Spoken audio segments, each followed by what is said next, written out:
Hello बच्चों, electromagnetic induction में magnetic flux, इससे रिलेटेड न्यूमेरिकल, फैराडेज लॉ और इससे रिलेटेड न्यूमेरिकल बताने जा रहे हैं। तो इसमें मैग्नेटिक फ्लक्स ये एक रेक्टेंगुलर क्वाइल है। तो यूनिफॉर्म मैग्नेटिक फील्ड के इनसाइड एक रेक्टेंगुलर क्वाइल है। इसका एरिया ए और मैग्नेटिक फील्ड बी, और वो दोनों सेम डायरेक्शन में है। तो magnetic flux phi equal to B A हो जाएगा। B magnetic field intensity, E A area coil. अगर मैग्नेटिक फील्ड लाइंस और एरिया ऑफ कॉइल के बीच में एंगल थीटा है, तो उस कंडीशन में phi equal to B A cos theta हो जाएगा।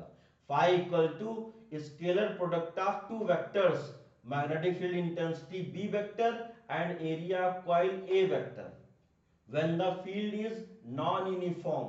तो उस कंडीशन में phi equal to integral B d A cos theta लिखेंगे। थीटा जीरो होगा अगर बी और डी ए सेम डायरेक्शन में है, तो phi equal to integral B d A हो जाएगा।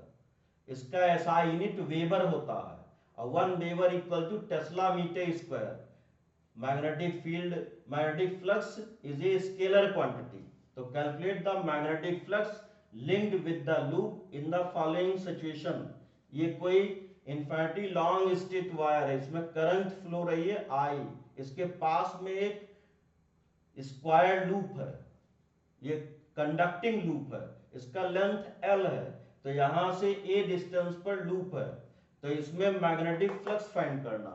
तो मैग्नेटिक जो फील्ड होगा ड्यू टू दिस वायर, वो नॉन यूनिफॉर्म होगा, इसलिए नॉन यूनिफॉर्म का हम फॉर्मूला यूज कर रहे हैं। Phi equal to integral B d A cos theta. Theta same direction में है, बी डी ए, ये मैग्नेटिक फील्ड का जो डायरेक्शन होगा वो इनवर्ड होगा। Current source direction of thumb source direction of current, finger source direction of magnetic field. तो ये हो जाएगा, इंटीग्रेट करेंगे a to a plus l mu naught, इसमें मैग्नेटिक फील्ड की जो वैल्यू होगी वो mu naught I upon 2 pi x. तो mu naught I upon 2 pi x l d x cos zero हो जाएगा।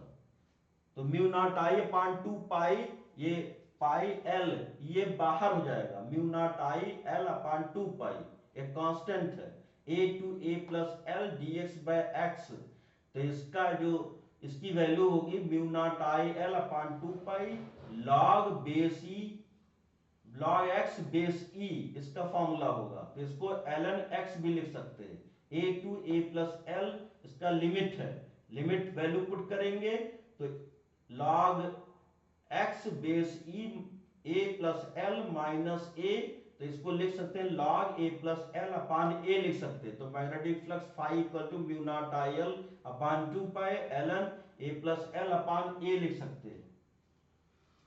Next, Faraday's experiment. तो ये एक क्वाइल है और इससे एक गैल्वेनोमीटर कनेक्ट है, क्वाइल से गैल्वेनोमीटर कनेक्ट है, और एक मैग्नेट को, इसका नॉर्थ पोल या साउथ पोल है, मैग्नेट को टुवर्ड्स क्वाइल मूव करा रहे हैं।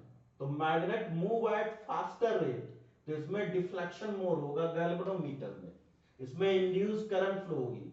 ये नॉर्थ पोल है तो ये एन बनेगा, इसमें एंटी क्लॉकवाइज डायरेक्शन में करंट फ्लो होगी, ये इंड्यूस करंट होगी, इंड्यूस्ड ईएमएफ, इंड्यूस करंट। तो ये इसमें कुछ चीजें हमने लिखी है, डायरेक्शन अगर रिवर्स करेंगे इसका, जैसे ये जो मैग्नेट है इसका डायरेक्शन अगर रिवर्स करेंगे, साउथ पोल इस डायरेक्शन में करेंगे, नॉर्थ को अपोजिट, तो डिफ्लेक्शन रिवर्स हो जाएगा। मैग्नेट को अगर स्टॉप कर देंगे तो इसमें कोई डिफ्लेक्शन नहीं होगा, इसमें डिफ्लेक्शन जीरो हो जाएगा। When coil moved, deflection, Faraday's first law, whenever there is a relative motion between magnet and coil, then magnetic flux linked with the coil changes, therefore an EMF is induced and current starts flowing। तो induced EMF, जो EMF induced है वो induced EMF, और जो current flow हो रहा है उससे वो इंड्यूस्ड करंट होगा।